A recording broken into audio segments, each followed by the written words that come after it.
नमस्कार दोस्तों, स्वागत है आपका आपके अपने YouTube channel RK ITI electrical पर। तो जैसा कि हम यहाँ पर टॉपिक लेकर चल रहे हैं, लगातार ITI इलेक्ट्रिकल ट्रेड का कोर्स लेकर चल रहे हैं हम यहाँ पर। तो फ्रेंड्स, आज का जो हमारा टॉपिक है वो है ट्रांसफॉर्मर। तो आज हम पढ़ेंगे ट्रांसफॉर्मर के बारे में कि ट्रांसफॉर्मर क्या होता है, किस सिद्धांत पर कार्य करता है। तो फ्रेंड, उससे पहले मैं एक कुछ कहना चाहूँगा आपके लिए कि मंजिल उन्हीं को मिलती है जिनके हौसलों में जान होती है। मंजिल उन्हीं को मिलती है जिनके हौसलों में जान होती है। पंखों से कुछ नहीं होता, हौसलों से उड़ान होती है। तो चलिए फ्रेंड्स, शुरू करते हैं आज का टॉपिक ट्रांसफॉर्मर। ट्रांसफॉर्मर क्या होता है? तो देखिए फ्रेंड्स, ट्रांसफॉर्मर जो है आज का हमारा टॉपिक है वो है ट्रांसफॉर्मर। ट्रांसफॉर्मर क्या होता है इसके बारे में हम यहाँ पर पढ़ेंगे। देखिए फ्रेंड्स, जो ITI है या आपका जैसे आपका UPPCL है, UPRBNL है, DMRC है या लोको पायलट है रेलवे, इनमें जो है ट्रांसफॉर्मर जो चैप्टर है इससे बहुत ज़्यादा क्वेश्चन पूछे जाते हैं। आप देखें और किसी एग्ज़ाम के जो प्रीवियस एग्ज़ाम हुए हैं उनके अगर आप पेपर को उठा कर देखते हैं तो क्या होता है इसमें जो ट्रांसफॉर्मर चैप्टर होता है इससे लगभग आपको 4 से 5 क्वेश्चन और ज़्यादा भी आपको देखने मिल जाते हैं। तो फ्रेंड्स, चलिए आज इसी टॉपिक पर हम चर्चा करते हैं, इसी के बारे में हम जानते हैं कि ट्रांसफॉर्मर क्या होता है, किस सिद्धांत पर कार्य करता है। तो देखिए, सबसे पहले मैं बता दूं ट्रांसफॉर्मर क्या है। ट्रांसफॉर्मर एक स्थितिक युक्ति है। ट्रांसफॉर्मर एक क्या है? ट्रांसफॉर्मर एक क्या है? स्थितिक युक्ति है। क्या है? स्थितिक युक्ति है। स्थितिक युक्ति है। स्थितिक का मतलब क्या है? स्थितिक युक्ति है। यहाँ पर देखिए, इसका स्थितिक युक्ति का मतलब क्या है कि एक जगह पर स्थिर रहने वाली, क्या है ये? एक जगह पर स्थिर रहने वाली युक्ति है। और देखिए, इसका काम क्या होता है। मैं इसके काम की बात करूं तो इसका काम क्या होता है। देखिए, इसका ये काम होता है कि ये क्या करता है, एक परिपथ से दूसरे परिपथ में वैद्युत ऊर्जा का स्थानांतरित करता है। यानी कि एक परिपथ से इसने को वैद्युत ऊर्जा को लिया और दूसरे परिपथ में स्थानांतरित कर देता है। और दूसरा क्या काम होता है इसका दूसरा क्या काम होता है मेरे भाई? इसका दूसरा काम होता है कि ये वोल्टता का अपचयन और उपचयन भी कर सकता है। ये वोल्टता का अपचयन यानी कि वोल्टता को घटा भी सकता है और ये वोल्टता को बढ़ा भी सकता है। ये मेरे भाई यहाँ पर चीज़ों को समझो, आप रट्टा मत मारो चीज़ों का, आप लोग यहाँ पर समझो चीज़ों को, तभी आप एग्जाम क्लियर कर पाएंगे। आप लोग यहाँ पर चीज़ों को समझो क्या बताया जा रहा है। तो देखिए, ट्रांसफॉर्मर क्या है? एक स्थितिक युक्ति है, यानी कि स्थिर युक्ति है। और क्या काम है इसका काम है ये वैद्युत ऊर्जा को क्या करते हैं, एक स्थान से या एक परिपथ से क्या करते हैं, ये एक परिपथ से दूसरे परिपथ में वैद्युत ऊर्जा को एक परिपथ से दूसरे परिपथ में क्या करते हैं भाई? ये स्थानांतरित करते हैं। क्या करते हैं? ये स्थानांतरित करते हैं। वैद्युत ऊर्जा को स्थानांतरित करते हैं। और देखिए, दूसरा क्या काम है इनका मेरे भाई? दूसरा काम है इनका कि ये वोल्टता को क्या करते हैं, अपचयन और उपचयन भी करते हैं। ये वोल्टता का अपचयन तथा उपचयन भी करते हैं। यानी वोल्टता को घटा भी सकते हैं और वोल्टता को बढ़ा भी सकते हैं। और देखिए, ये केवल AC आपूर्ति पर ही कार्य करते हैं, यानी कि अल्टरनेटिंग करंट पर ही कार्य करते हैं। अगर इसको DC सप्लाई दी जाएगी तो क्या होगा, इसकी जो बाइंडिंग है वो फूक जाएगी। इसलिए ये केवल AC आपूर्ति पर ही कार्य करता है।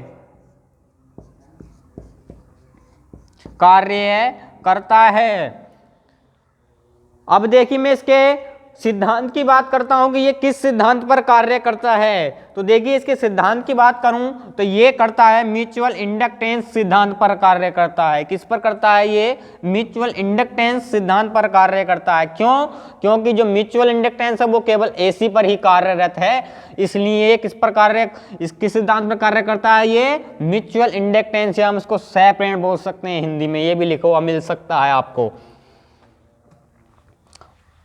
तो देखिए, ये म्यूचुअल म्यूचुअल इंडक्टेंस इंडक्टेंस सिद्धांत पर इंडक्टेंस सिद्धांत पर कार्य करता है, सिद्धांत पर कार्य करता है। म्यूचुअल इंडक्टेंस सिद्धांत पर कार्य करता है। अगर मैं इसकी संरचना की बात करूं, संरचना कैसी होती है, इसकी संरचना कैसी होती है, तो देखिए फ्रेंड्स, की संरचना के बारे में बात करूं तो क्या होता है, इसमें एक प्राइमरी बाइंडिंग होती है और एक सेकेंडरी बाइंडिंग होती है।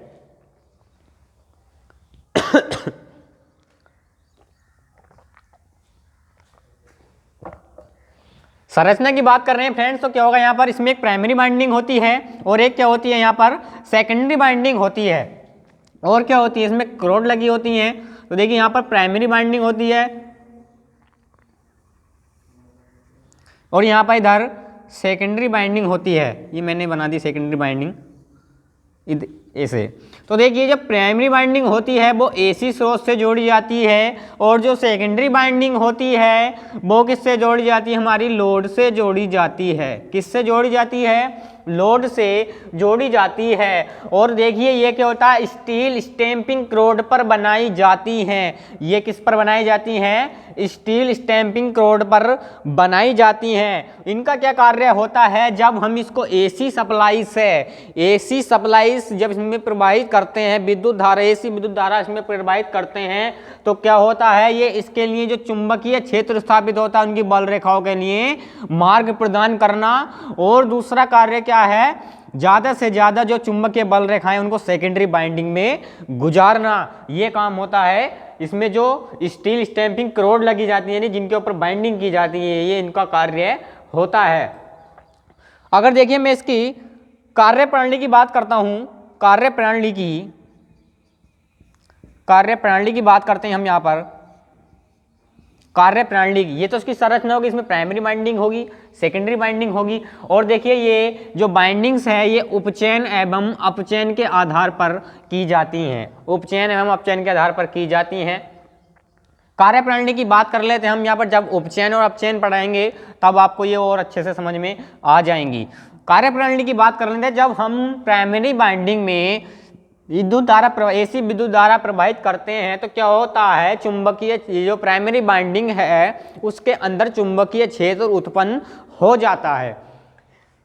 फैराडे के विद्युत चुंबकीय प्रेरण के सिद्धांत के अनुसार क्या होता है, जब चुंबकीय क्षेत्र उत्पन्न होता है तो सेकेंडरी बाइंडिंग क्या करती है, इसके जो चुंबकीय बल रेखाएं हैं उनका छेदन करना शुरू कर देती हैं। जिससे क्या होता है, फैराडे का जो विद्युत चुंबकीय प्रेरण नियम है वो क्या है, जब किसी चालक को इस प्रकार चुंबकीय क्षेत्र में इस प्रकार गतिमान किया जाता है कि वो चुंबकीय क्षेत्र की बल रेखाओं का छेदन करने लगे तो क्या होता है, हमें ईएमएफ, क्या होता है, ईएमएफ, जिसको हम क्या बोलते हैं, प्रेरित विद्युत वाहक बल, इलेक्ट्रोमैग्नेटिक फोर्स बोलेंगे इसको, ये हमें प्राप्त होने लगता है। तभी तो ये एक इस तरह एक परिपथ से दूसरे परिपथ में क्या करता है, ये विद्युत ऊर्जा को स्थानांतरित करता है। क्या होता है, जब हम इसमें विद्युत धारा प्रवाहित करते हैं प्राइमरी बाइंडिंग में, इसमें चुंबकीय क्षेत्र उत्पन्न होता है। ये सेकेंडरी बाइंडिंग इसकी चुंबकीय बल रेखा को छेदन करने लगती है, जिससे क्या होगा, यहाँ पर ईएमएफ, प्रेरित विद्युत वाहक बल उत्पन्न हो जाएगा, जिसे हम लोड दे सकते हैं। ये तो हो गई इसकी कार्यप्रणाली हो गई। और देखिए मैंने एक बात बताई थी कि इसको डीसी स्रोत से नहीं जोड़ना चाहिए, प्राइमरी बाइंडिंग को डीसी स्रोत से नहीं जोड़ना चाहिए। क्यों? क्योंकि धारा का मान क्या होगा भाई, उच्च हो जाएगा। धारा का मान उच्च हो जाएगा तो क्या होगा मेरे भाई, क्या होगा, डीसी स्रोत से क्या होगा, जो बाइंडिंग है वो फूक जाएगी, यानी कि जल जाएगी। इसलिए इसको डीसी स्रोत से नहीं जोड़ना चाहिए, नहीं संयोजित करना चाहिए। धारा का मान उच्च होने पर क्या होगा, इसकी जो बाइंडिंग है वो फूक जाएगी, होने पर बाइंडिंग फूक जाएगी। इसलिए इसको डीसी स्रोत से नहीं जोड़ना चाहिए। हमने इसकी कार्यप्रणाली के बारे में जान लिया, सिद्धांत के बारे में जाना, किस सिद्धांत पर कार्य करता है, इसके कार्य के बारे में हमने जान लिया कि ये क्या कार्य करता है। और देखिए इसके लाभ की बात करते हैं हम, यहाँ पर लाभ की बात भी कर लेते हैं कि लाभ क्या होता है इसका। तो देखिए लाभ क्या होते हैं, इसके लाभ क्या होते हैं। देखिए सबसे पहली बात तो इसमें यही बनती है कि इसमें कोई सचल पुर्जा नहीं होता है, यानी कि कोई चलने वाला पुर्जा तो इसके अंदर होता ही नहीं है। आप सब लोग जानते होंगे इतना, सबके यहाँ पर यूज किए जाते हैं। ये विद्युत उत्पादन केंद्र हैं, विद्युत सप्लाई केंद्र हैं, शहरी जो गांव हैं, शहर हैं, सब में यूज किए जाते हैं, जहाँ पर भी विद्युत सप्लाई का प्रयोग किया जाता है। तो देखिए इसके लाभ के बारे में बात करते हैं हम। लाभ, इसमें कोई सचल पुर्जा नहीं होता। सबसे पहली बात तो कोई सचल पुर्जा नहीं होता है इसके अंदर, सचल पुर्जा नहीं होता है। तो क्या होगा, नहीं होता है तो इसे देख रेख की ज़्यादा हमें आवश्यकता नहीं पड़ती है, देखने की आवश्यकता इसको हम ज़्यादा नहीं पड़ेगी क्योंकि इसके अंदर कोई सचल पुर्जा ही नहीं है। और देखिए इसकी दक्षता की बात करते हैं हम, दक्षता की बात करते हैं। दक्षता की बात करते हैं तो इसकी जो दक्षता होती है वो 95 से 98% के बीच में होती है। दक्षता जो होती है, पूछ लिया जाता है कि ट्रांसफार्मर की दक्षता कितनी है। अगर ट्रांसफार्मर की दक्षता 100% होगी, 100% होगी तो क्या होगा, वो एक आदर्श ट्रांसफार्मर कहलाएगा। क्या कहलाएगा, एक आदर्श ट्रांसफार्मर कहलाएगा। लेकिन क्या होता है, वास्तव में कोई भी ट्रांसफार्मर आदर्श ट्रांसफार्मर नहीं होता है, क्योंकि कोई भी ट्रांसफार्मर उसमें कोई ना कोई हानि उसमें जरूर होती है। इसलिए इसकी जो दक्षता नापी गई वो कितनी होती है, 95 से 98% के बीच में होती है। अगर 100% आपको दिया जा रहा है तो वो कौन सा होगा आपका, आदर्श ट्रांसफार्मर। कौन सा होगा, आदर्श ट्रांसफार्मर होगा आपका। उसके बारे में पढ़ेंगे हम आगे क्या होता है आदर्श ट्रांसफार्मर। तो फ्रेंड्स आज की वीडियो में बस इतना ही, मिलते हैं नेक्स्ट वीडियो में नेक्स्ट टॉपिक के साथ में। अगर आपको हमारा ये वीडियो पसंद आया हो तो आप हमारे वीडियो को लाइक, शेयर और सब्सक्राइब कीजिए और हमें कमेंट्स करके बताइए कि आपको हमारा वीडियो कैसा लगा। धन्यवाद।